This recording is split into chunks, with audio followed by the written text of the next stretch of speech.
कुमार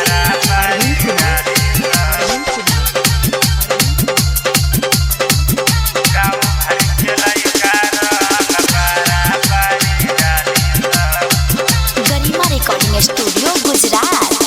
चढ़ते फागुना माथाड़ा हिल तू तबाड़ू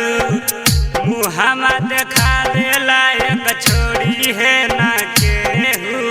छोड़ी है ना केहू माना जदि करबू तगा दो माटी लगाई सब माना जदि करबू तगा दो माटी लगाई सब गाँव भर के लइका रंग पारा पारी डाली सब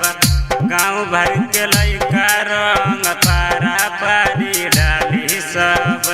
गाँव भर के लइका रंग पारा पारी डाली सब गाँव भर के लइका रंग पारा पारी डाली सब पारा पारी डाली सब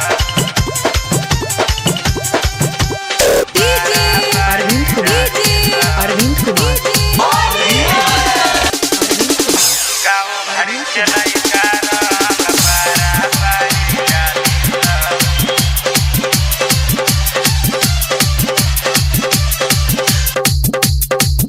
कर जनी हालाया के गल कम फरमाई बड़ छोट देख जनी डलबावल कर रानी डलबावल कर रानी कर जनी हालाया के गल कम फरमाई बड़ छोट देख जनी डलबावल कर रानी चढ़ली जवानिया के पानी सब गार दी चढ़ली जवानिया के पानी सब गार दी गाँव भर के लइका रंग पारा पारी डाली सब गाँव भर के लइका रंग पारा पारी डाली सब अरविंद कुमार पारा पारी डाली सब गाँव भर के लइका रंग पारा पारी डाली सब